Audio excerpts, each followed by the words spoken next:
Hello students, welcome back to the fifth session on pair of linear equations in two variables. In this video, we'll be discussing about the word problems related to substitution method. Coming to the question number 3, exercise 3.3. Till question number 2, we have already done in last session.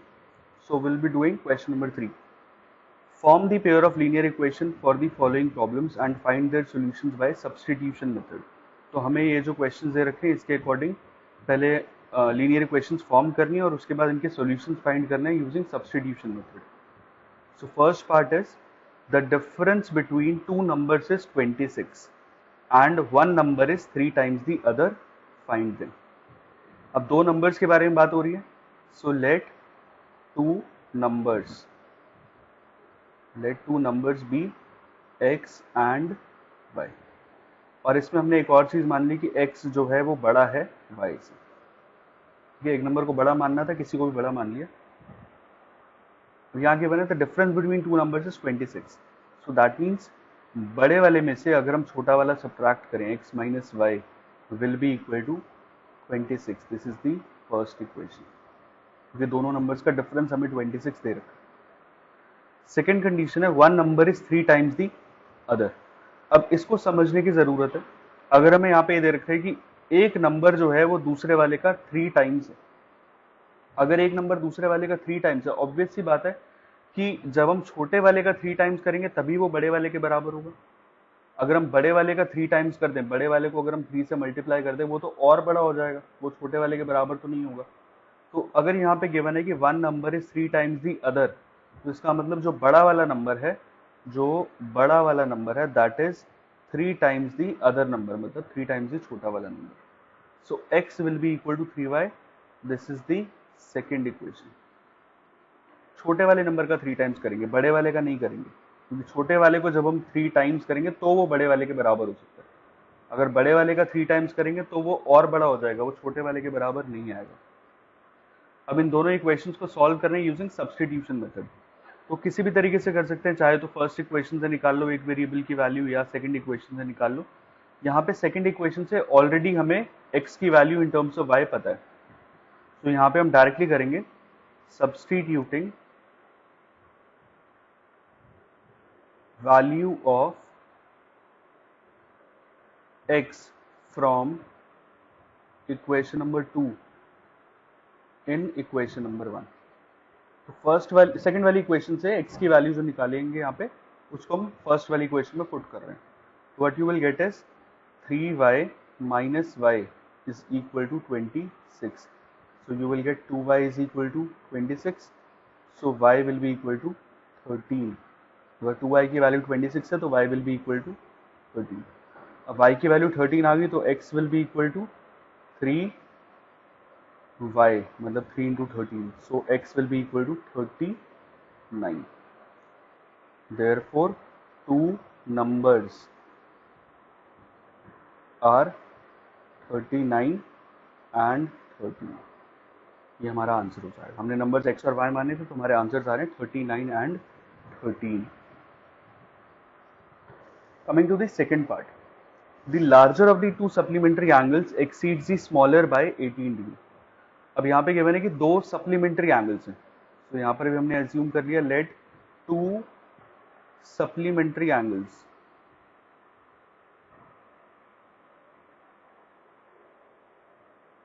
B x and y. दो angles को हमने x और y मान लिया. अब क्या क्या conditions given है? Larger of the two supplementary angles. First condition is both of them are supplementary angles. And second दे रखा है कि जो लार्जर एंगल है that exceeds the smaller angle by 18. बड़ा वाला एंगल जो है वो छोटे वाले एंगल से 18 डिग्री ज्यादा है. तो क्योंकि सप्लीमेंट्री एंगल्स गिवन है, दैट मीन्स जो x प्लस वाई होगा that will B 180 degree. Supplementary angles जो होंगे उनको अगर हम ऐड करते हैं तो हमें 180 डिग्रीज मिलता है. This is equation number 1. तो यहाँ पर भी हमें एक को बड़ा मानना है तो एज्यूम कर लिया कि let x is greater than y. The larger of the two, मतलब जो बड़ा वाला एंगल x है that exceeds the smaller angle by 18. जो बड़ा वाला एंगल है that is 18 degree more than the smaller angle मतलब y. This is the second equation.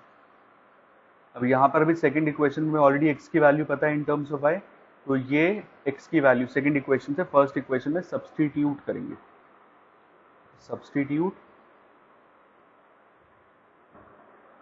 value of x from equation number 2 in equation number 1.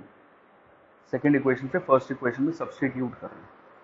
तो what you will get, x की value लगा दी 18 degree plus y plus y. x की value यहाँ लगाएंगे तो ये आ गया 18 plus y is equal to 180 degrees. So y plus y 2y हो गया, यहाँ आ गया 180 degrees minus 18 degrees. So 2y is equal to 162 degrees. अगर 2y की वैल्यू 162 है, that means y will be equal to 81 degrees. y 81 आ गया तो x will be 18 degrees plus 81 degrees. So it will be 99 degrees. This is the answer. So two angles are 99 degrees and 81 degrees. This is the answer. Coming to the third part. The coach of a cricket team buys 7 bats and 6 balls for rupees 3800. तो एक coach ने 7 bats और 6 balls purchase किए 3800 rupees के. Later she buys 3 bats and 5 balls. So 3 bats and 5 balls for rupees 1750. Find the cost of each bat and each ball. Similar type का question already हम equation framing के time पे तो कर ही चुके. तो सिमिलर अप्रोच है. Let cost of one bat is equal to rupees x and cost of one ball is rupees y. क्या गिवन है, 7 बैट्स एंड 6 बॉल्स. तो 7 बैट्स एंड 6 बॉल्स, इनकी कॉस्ट कितनी है, this is 3800 rupees. This will be the first equation. Second क्या, later she buys 3 bats. 3 bats मतलब 3x and 5 balls plus 5y is equal to 1750. This will be the second equation. Substitution method से करना है तो हम first वाली equation से किसी या सेकंड वाली इक्वेशन से किसी एक वेरिएबल की वैल्यू निकाल देते हैं. सो फर्स्ट से निकाल लेते हैं. From equation number 1 what you will get, 7x is equal to 3800 minus 6y. 6y right side पे जाके minus 6y. So x will be 3800 minus 6y divided by 7. ये x की वैल्यू आ गई. ये x की वैल्यू अब हम सब्स्टिट्यूट कर देंगे सेकेंड इक्वेशन में. So put x is equal to 3800 minus 6y upon 7 in equation number, क्योंकि हमने फर्स्ट से निकाला है तो हम पुट करेंगे सेकेंड इक्वेशन में. तो क्या मिलेगा, 3 multiplied by 3800 minus 6y upon 7 plus 5y is equal to 1750. LCM ले लेंगे. एलसीएम आ गया कंप्लीट यहाँ पे 7. सो ऊपर आएगा 3800 multiplied by 3 which is 11400 minus 3 into 6y is 18y plus 7 into 5, 7 5 35y is equal to 1750. यहाँ बचा 11400 plus 35y minus 18y. This will be 17y is equal to 1750 multiplied by 7. इसको क्रॉस मल्टीप्लाई करेंगे 1750 into 7. This is 12,250.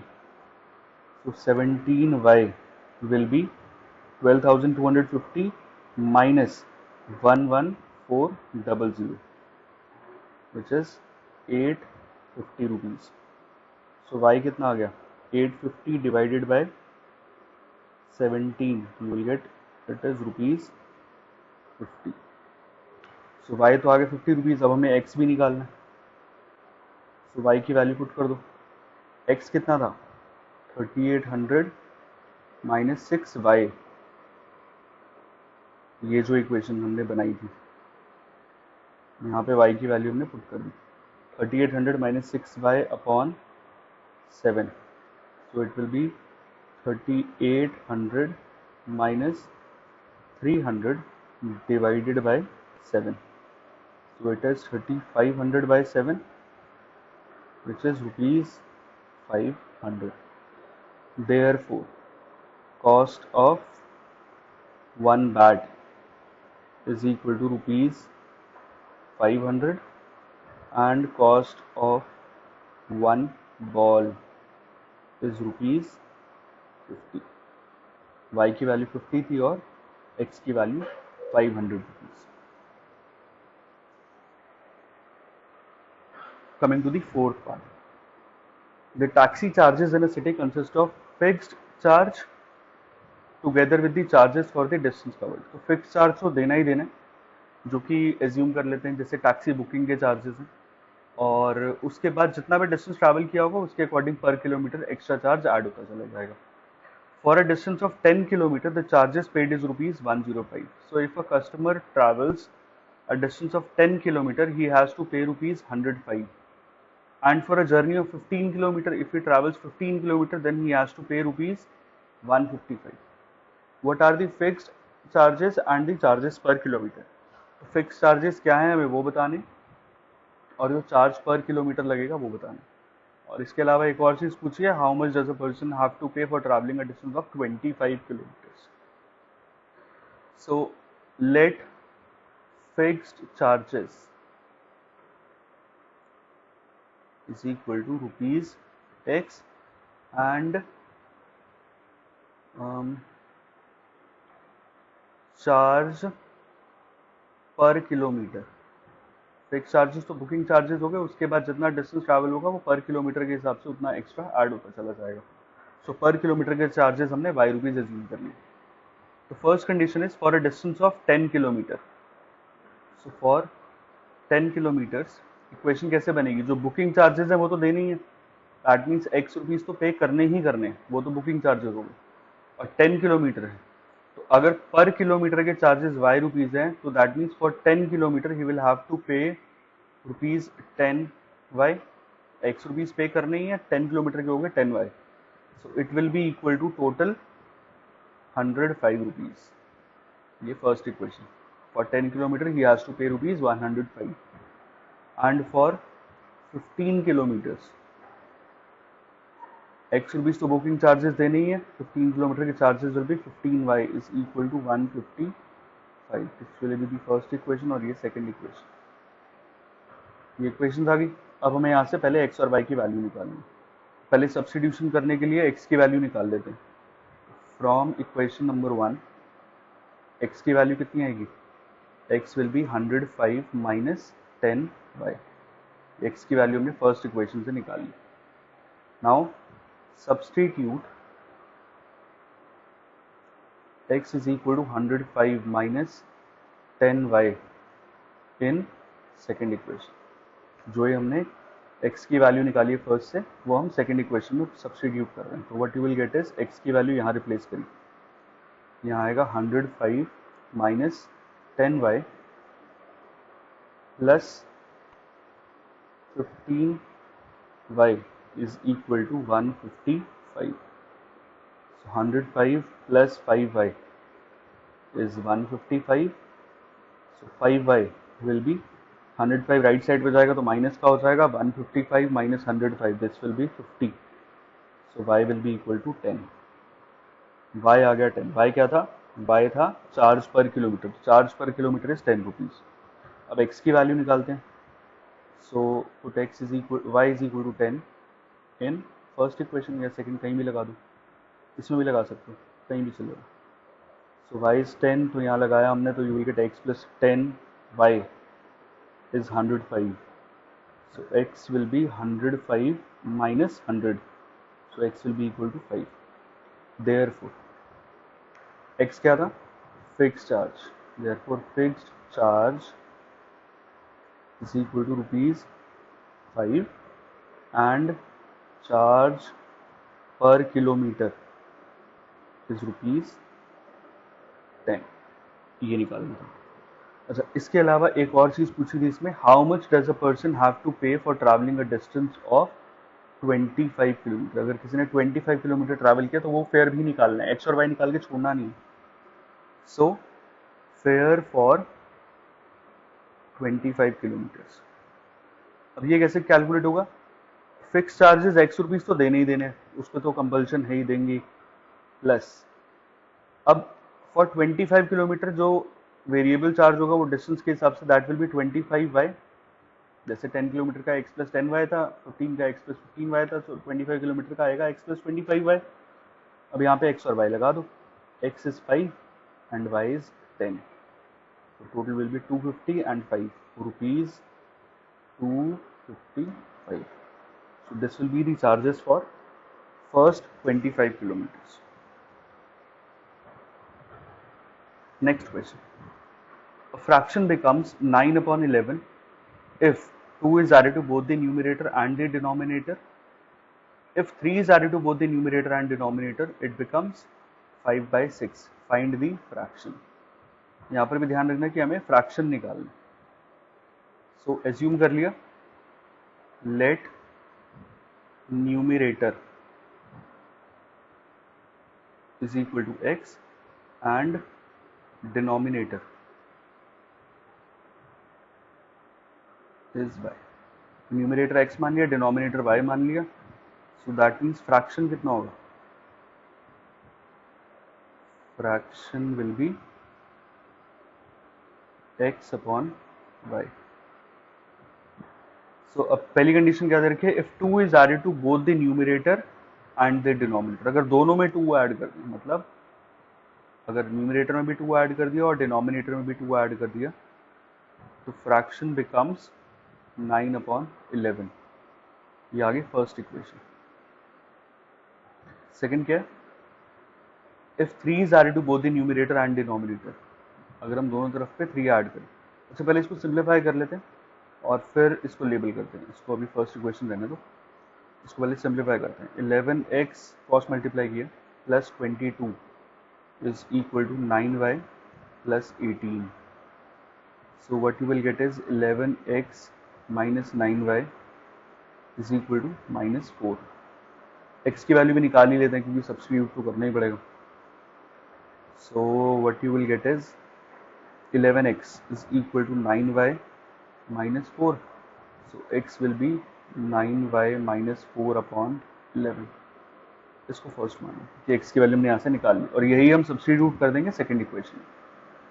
So second condition क्या दे रखी है, if 3 is added to both the numerator and denominator, अगर numerator और denominator दोनों में अगर हमने 3 ऐड कर दिया तो then the fraction becomes 5 by 6। इसको सिंप्लीफाई करके देखते हैं, क्रॉस मल्टीप्लाई किया तो you will get 6x plus 18 is equal to 5y plus 5 3 जा 15, 6x minus 5y plus 3 equal to 0। 15 उधर आके माइनस 15 हो जाएगा और 5y भी लेफ्ट साइड पे आके माइनस 5y। अच्छा, अब सब्स्टिट्यूट कर देते हैं, substitute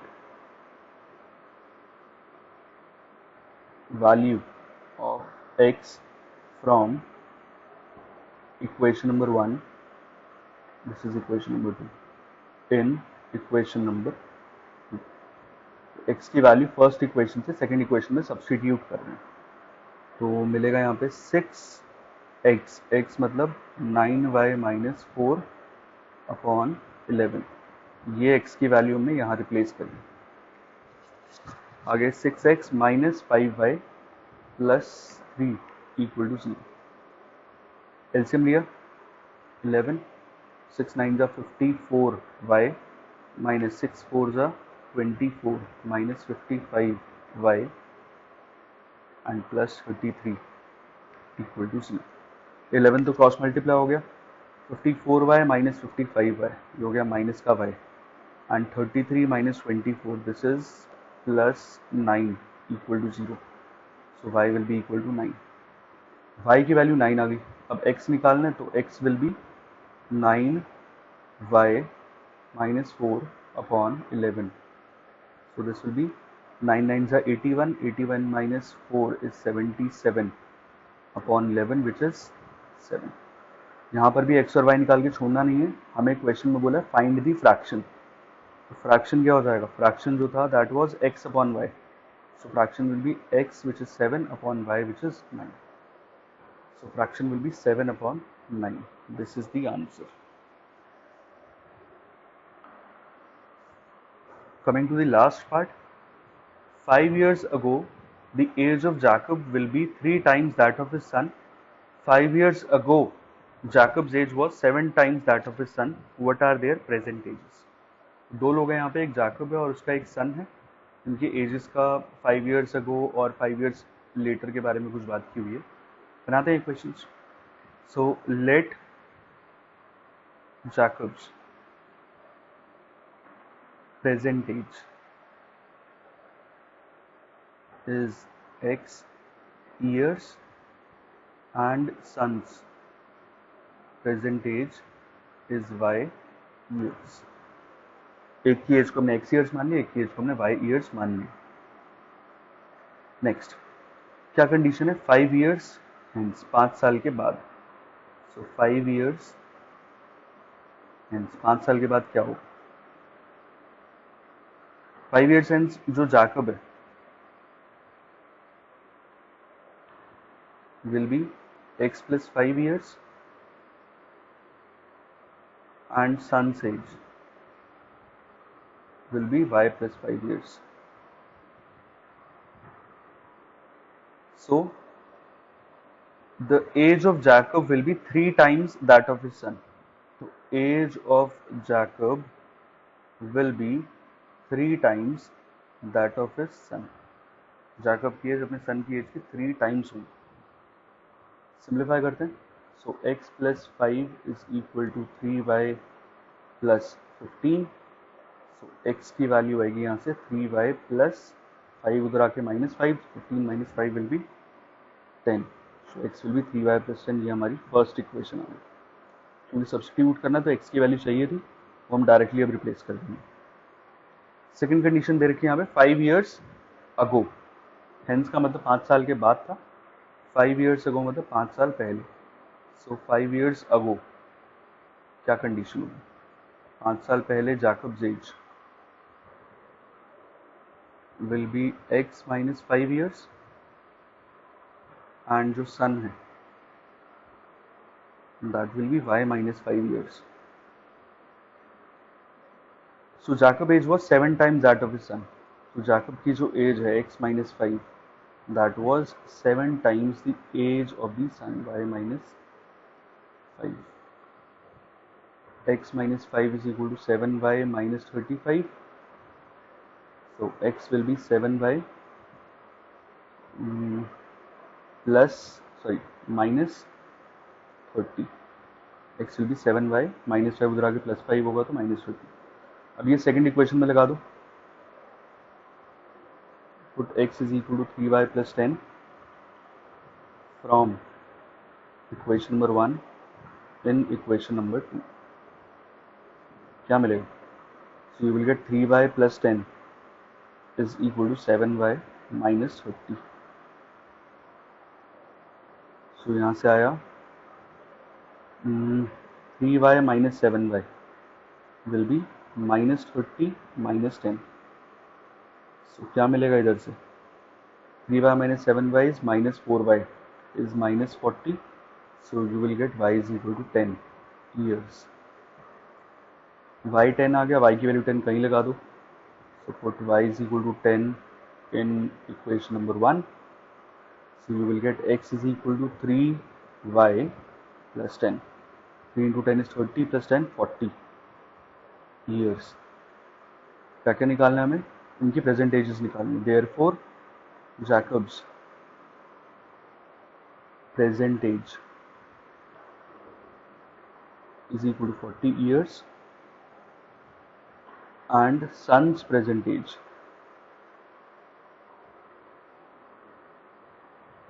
is equal to 10 years. So इसी के साथ हमारी थर्ड एक्सरसाइज फिनिश होती है। नेक्स्ट क्लास में हम एक्सरसाइज 3.4 स्टार्ट करेंगे। Thank you so much.